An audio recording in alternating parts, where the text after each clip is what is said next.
வரைக்கும் ஒரு வசனத்திலிருந்து நம்ம சிலுவை குறித்ததான சில காரியங்களை தியானித்து கற்றுக்கொள்வோம். மத்தேயு 27 அதிகாரம் 22 வசனம் 23 வசனம். சில முன்னுரையான காரியங்களை உங்களுக்கு சொல்லிட்டு நம்ம தியானத்துக்கு நேரம் கடந்து செல்லலாம். இங்கு 27 அதிகாரத்துல முக்கியமா பிலாத்து இயேசுவை குறித்து ஜனங்கள்கிட்ட ஒரு 3 கேள்விகள் கேட்கிறத நம்ம பார்க்கலாம். பிலாத்து இயேசுவை குறித்து ஜனங்கள்கிட்ட ஒரு 3 கேள்விகளை கேட்கிறார். முதல் கேள்வி 27 அதிகாரம் 18, அதே அதிகாரத்துல 18 வசனத்தை பார்த்தீங்கன்னா, யார விடுதலை செய்யணும் அப்படின்னு ஜனங்கள்கிட்ட கேள்வி கேட்கிறார். ரெண்டாவது ஒரு கேள்வி என்னன்னா, நம்ம வாசித்த வசனம், இயேசுவை நான் என்ன செய்யணும்.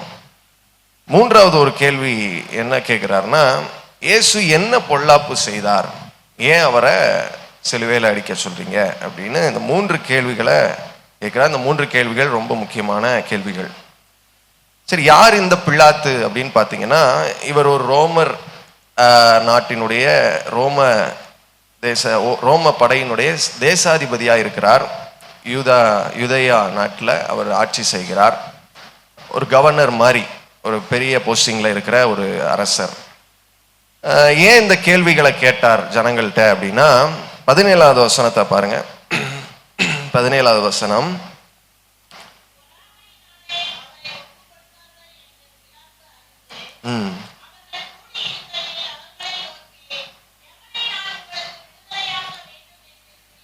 போதும். 17 வசனத்துல எதனால அந்த கேள்விகளை கேட்டார் அப்படின்னா, ஜனங்கள்கிட்ட அவருக்கு தெரிஞ்சு போச்சு, இயேசுவை நியாயம் இல்லாத காரணங்கள் சொல்லி இவங்க என்ன செய்ய பார்க்குறாங்க, கொலை செய்ய பார்க்குறாங்க. இன்னொன்று வசனம் சொல்லுது, பொறாமையினால இவங்க இதெல்லாம் செய்கிறாங்க அப்படின்னு சொல்லி பிலாத்துக்கு தெரிஞ்சதுனால இந்த 3 கேள்விகளை கேட்டாவது ஒரு உண்மை வெளிப்படும் அப்படின்னு சொல்லி தான் அவர் இந்த கேள்விகளை கேட்குறாரு. ஆனால் கேள்விக்கு என்னமோ பதில் சரியா வந்தது தான். அவங்க எதிர்பார்த்த பதிலை கூறினார்கள், எங்களுக்கு இயேசு வேண்டாம், பரபாச விடுதலை செய்யுங்கன்னு. ஆனால் 2வது 3வது கேள்வி கேட்கும்போது அங்கே சரியான பதில் என்ன செய்யலை, அவங்க சொல்லலை. நம்ம 2வது கேள்வியை தான் இன்னைக்கு ஃபுல்லாக தியானிக்க போகிறோம். இயேசுவை நான் என்ன செய்ய வேண்டும் அப்படின்னு கேட்டதுக்கு அவங்க என்ன சொல்றாங்க, சிலுவையில் அறைங்க அப்படிங்கிறாங்க. என்ன பொல்லாப்பா செய்தார், சிலுவையில் அறையிற அளவுக்கு அவர் என்ன கொடுமை செய்தார், என்ன உங்களுக்கு விரோதமாய் செய்தார் அப்படின்னா அதுக்கு என்னதான் சொல்றாங்க, சிலுவையில் அறைங்க. அப்ப ஒரு நியாயமான காரணம் அங்க என்ன செய்யல, அங்க இல்லை. இது நமக்கு தெரியுது. ஸோ இதை பிலாத்து அறிந்தார். அதனால அந்த கேள்விகளை கேட்க முன் வந்தார். ஆனாலும் அவருக்கு சரி, இந்த பொறாமை கொண்டார்கள்ல யாரு, வசனத்துல பாருங்களேன், 22 வசனத்துல அவர்கள் அப்படின்னு வரும். 22 பிலாத்து அவர்களை நோக்கி என்ன, அதுக்கப்புறம் 23 வசனத்துல அவனை சிலுவையில் அறைய வேண்டும் என்று அதிக சத்தமாய் சொன்னார்கள். இப்ப ப்ளூரல்ல இருக்கு. அப்ப அங்க யார் யார் இருந்தா அப்படின்னா, யூத ஜனங்கள் இருந்தாங்க. முக்காவாசி பரிசேயர் சதுசேயர் அவர்கள் அவங்களுடைய கண்ட்ரோல்ல நிறைய ஜனங்களை திரட்டி இயேசுக்கு விரோதமா பேச வைக்கிறார்.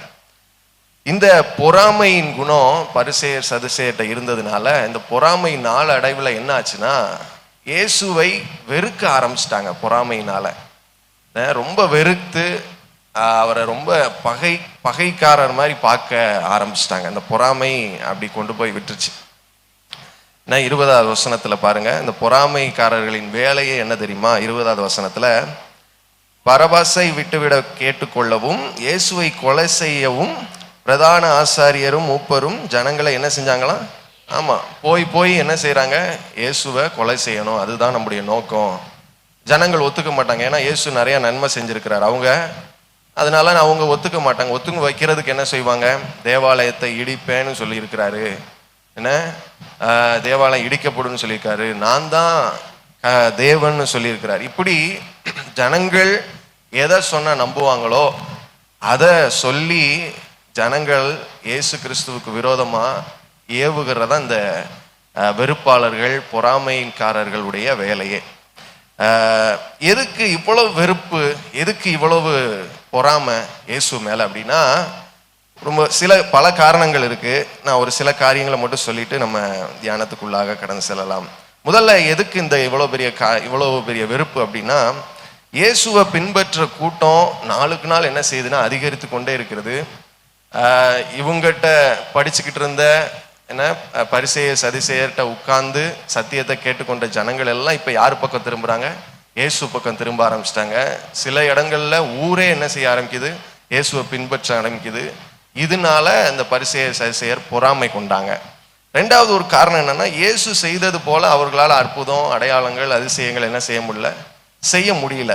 இது ஒரு காரணமா இருக்கலாம். மூன்றாவது காரணம், இயேசு தன்னையே ஒரு தேவன் அப்படின்னு சொல்லி அவர் சொன்னார். அதை ஒரு காரணமா இந்த பரிசேயர் சதுசேயர் எடுத்து இவ்வளவு வெறுப்ப தேவன் மேல, இயேசப்பா மேல அவங்க செலுத்துறத நம்ம பார்க்கலாம். இப்படி சொல்லிக்கொண்டே போகலாம். ஆனா இன்னைக்கு நம்ம அந்த ரெண்டாவது பிலாத்து கேட்ட அந்த ரெண்டாவது கேள்வியை தான் நம்ம இன்னைக்கு தியானிக்க போகிறோம். என்ன கேள்வி அவன் கேட்டான்? நான் இயேசுவை என்ன செய்ய வேண்டும்? நான் இயேசுவை என்ன செய்ய வேண்டும்? What shall I do with Jesus? இந்த கேள்வி ஒரு தனிப்பட்ட நபருடைய கேள்விதான். நம்ம தனிப்பட்ட விதத்துல ஒவ்வொருவரும் நமக்குள்ள நாள்தோறும் கேட்க வேண்டிய ஒரு கேள்விதான் இந்த கேள்வி. கேளுங்க பார்க்கலாம். நான் இயேசுவை என்ன செய்ய வேண்டும்? இன்றைக்கு நான் இயேசுவை என்ன செய்ய போகிறேன்? அந்த கேள்வி போடுங்களேன். ஒரு 3 கேள்வி போட்டிருந்தேன். இதுக்கு அடுத்த ஸ்லைடு பாருங்க. இந்த 3 கேள்விகளை நம்ம தினந்தோறும் கேட்கிறவர்களாக இருக்க வேண்டும். நான் இயேசுவை என்ன செய்ய போகிறேன் இன்றைக்கு? நீங்கள் என்ன செய்ய போகிறீங்க? நாம் சபையாக இயேசுவை என்ன செய்ய போகிறோம்? சிம்பிளான கேள்வி மாதிரி தான் தெரியும். ஆனால் தியானிக்கும் போது ஆழ்ந்த சத்தியங்களை கர்த்தர் வெளிப்படுத்தினார். அதை தான் நான் உங்களோட பேச போகிறேன். என்ன செய்யலாம்? என்ன செய்யலாம்? ஏதாவது சொல்லுங்க. நம்ம இயேசுவை என்ன செய்யலாம்? நானே சொல்லிடுறேன். 2 காரியம் தான் செய்ய முடியும். 2 காரியம் தான் செய்ய முடியும். அதை போட்டுருங்கய்யா. ஒன்று சிலுவையில் அறைய முடியும், இல்லாட்டி கிரீடம் அவருக்கு சூட்டும். கிரீடம்னா அவரை ராஜாவாக்கி அழக பார்க்கலாம். crucify him or crown him. இந்த 2 காரியத்தை தவிர இந்த கேள்விக்கு சரியான பதிலை நம்ம என்ன செய்ய முடியாது, தரவே முடியாது. நம்ம என்ன செய்ய போறோம்? நான் என்ன செய்ய போகிறேன்? நான் அவரை சிலுவையில் அறைய போறேனா, இல்லை அவருக்கு கிரீடம் தரப்போகிறேனா, அவரை நான் ராஜாவாக கொண்டாட போகிறேனா? இதுதான் இன்றைக்குரிய தியானம். வேதத்துல பவுல் அப்போஸ்தலனாகிய பவுல் சில ஆலோசனைகளை தர்றாரு சபைக்கு. நம்ம என்ன செய்யணும் அப்படின்னு பவுல் சில ஆலோசனைகளை நமக்கு தர்றாரு. ஒரு 3 ஆலோசனைகளை மட்டும் நம்ம தியானித்து, நான் இயேசுவுக்கு எதை செய்தால் அவருக்கு நான் என்னத்தை செலுத்துறேன் அப்படின்னு சொல்லி நம்ம பார்த்து நிறைவு செய்து ஜெபம் பண்ணி முடிக்க போகிறோம். முதல் காரியம் ரோமர் 6ஆம் அதிகாரம் 6வது வசனம் பாருங்களேன். ரோமர் 6:6.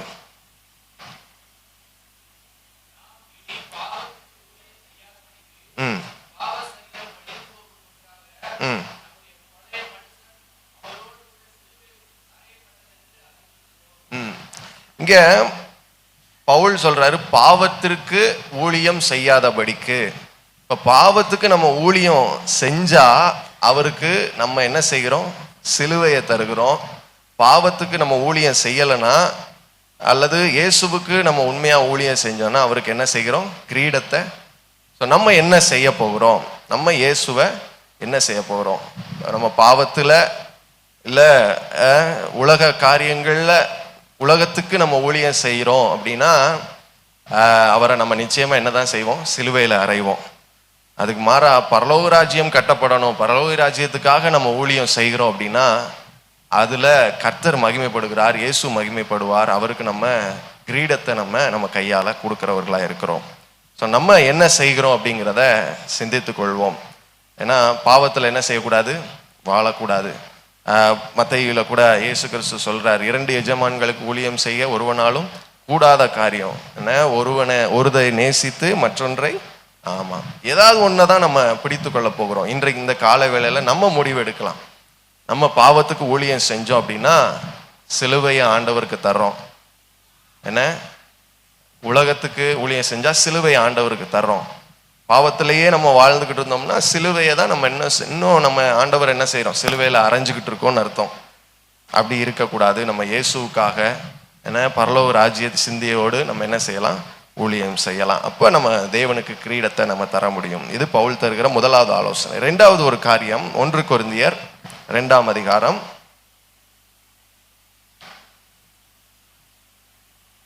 8வது வசனம் வாசிங்களேன்.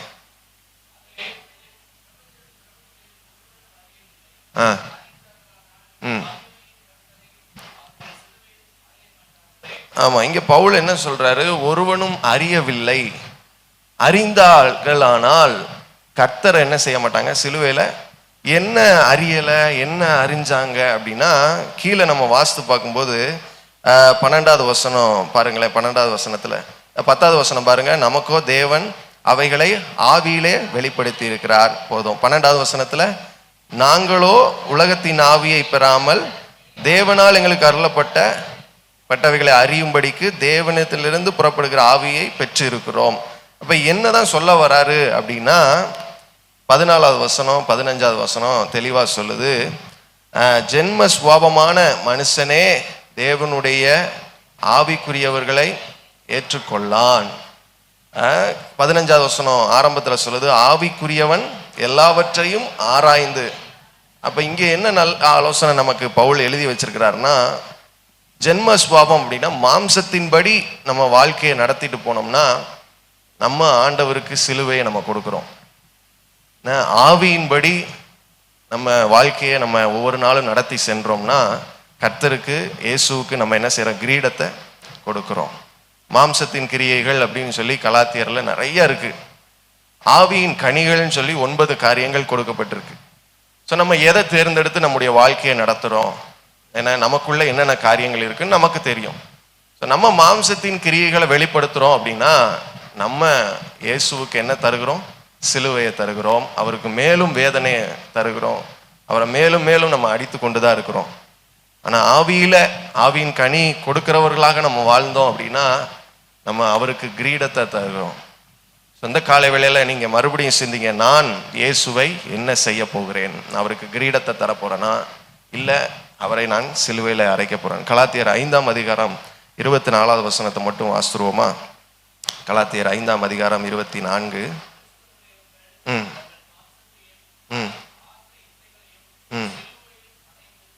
பவுல் சொல்றாரு, மாம்சத்தையும் ஆசை இச்சைகளையும் எங்க அறையணுமா?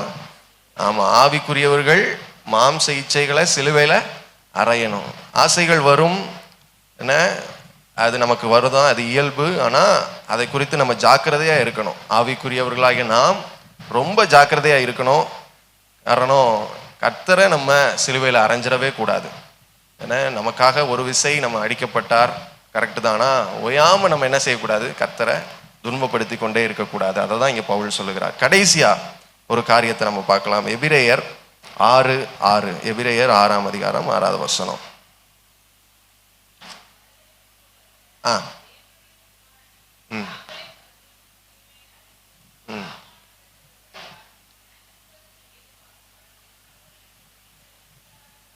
ஆமா, இங்க ஒரு காரியத்தை சொல்றாரு. யாரு இயேசுக்கு சிலுவை தருகிறா, யாரு கிரீடத்தை தர்றா அப்படின்னா, மறுதலிக்கிறவங்க. இயேசு கிறிஸ்துவ மறுதலிக்கிறவங்க இயேசுவுக்கு சிலுவையை தர்றாங்க. மறுதலிக்காம வாழ்கிற ஜனங்கள் கிரீடத்தை தர்றாங்க. இந்த காரியம் நம்முடைய வாழ்க்கை சூழ்நிலையை குறித்து தான் வரும். என்ன, நமக்கு சூழ்நிலை நல்லா இருந்துச்சுன்னா ஏசப்பாவை என்ன செய்ய மாட்டோம்? மறுதலிக்க மாட்டோம். நல்லா இருப்போம், நல்லா கொண்டாடுவோம், ஆட்டம் பாட்டம், அப்பா சமூகத்தில் எப்போதும் நம்ம ஸ்தோத்திரம் பண்ணுவோம், கரெக்டு. ஆனா சூழ்நிலை கொஞ்சம் மாறிடுச்சு, கொஞ்சம் நமக்கு ப்ரெஷர் கூடிருச்சு, என்ன பதட்டம் வந்துருச்சு அப்படின்னா நம்ம என்ன செய்கிறோம் அப்படிங்கிறதா முக்கியம். பேதுரு நல்ல உதாரணம் இதுக்கு. பேதுரு இயேசு சிலுவையை சுமந்து கொல்கதா மலையில் அடிக்கப்படுறதுக்கு முன்னாடியே சிலுவையில் அறையப்பட்டார். எப்ப? பேதுரு எனக்கு யாருன்னே தெரியாது அப்படின்னு சொல்லும் போதே என்ன செஞ்சிட்டாரு?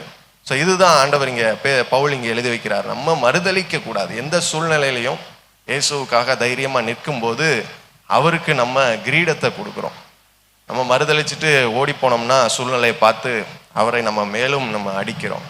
அந்த கடைசி அந்த 3 கேள்வியை மட்டும் நம்ம ஒரு விசை கேட்டு நம்ம நிறைவு செய்யலாம். நம்ம என்ன செய்ய போகிறோம்? 3 காரியங்களை நான் சொல்லியிருக்கிறேன். நான் என்ன செய்ய போகிறேன்? உலகத்துக்கு வாழ போகிறேனா, இயேசுவினுடைய ராஜ்யத்துக்கு வாழ போகிறேனா? இல்லை மாம்சத்தின்படி வாழ போகிறேனா, ஆவிக்குரியவனா வாழ போறேனா, மறுதலித்து ஓட போறேனா, இல்லை இயேசுவுக்காக நிற்க போகிறேனா, நான் இயேசுவுக்கு கிரீடத்தை கொடுக்க போறேனா, இல்லை சிலுவையை மறுபடியும் சுமக்க வைக்க போறேனா? பிலாத்து கேட்ட இந்த ஒரு கேள்வி ரொம்ப சிம்பிளான கேள்விதான். நான் என்ன செய்ய வேண்டும்? டிசிஷன் எடுக்கிறது நம்ம தான் என்ன, ஆனால் பிலாத்து அதை செய்யலை. பிலாத்து அவனுடைய டிசிஷனை சொல்லலை, அவனுடைய தீர்மானத்தை சொல்லலை. ஜனங்கள் எதை சொன்னாங்களோ, பரிசேயர் சதுசேயர் எதை சொன்னாங்களோ அதை தான் அவன் செய்தானே தவிர அவனுக்குன்னு ஒரு இன்ஸ்டன்ட் என்ன செய்யலை, அதன்படி அவன் செய்யலை. இந்த காலை வேளையில் நமக்கு யாரும் பிலாத்துவம் மாதிரி இல்லை, பரிசேயர் சதுசேயர் மாதிரி இல்லை. கர்த்தர் அவங்களுக்கு ஃப்ரீ வில் என்ன செஞ்சிருக்கிறார், கொடுத்துருக்கிறார், சுயாதீனத்தை கொடுத்துருக்கிறார். ஸோ நம்ம தான் டிசிஷன் எடுக்கணும், நம்ம தான் ஒரு தீர்மானத்தை எடுக்கணும். நாம் என்ன செய்ய போகிறோம்? கர்த்தருக்கு இயேசுவை சிலுவையில் அடிக்க போகிறோமா, இல்லை அவருக்கு கிரீடம் தரப்போகிறோமா?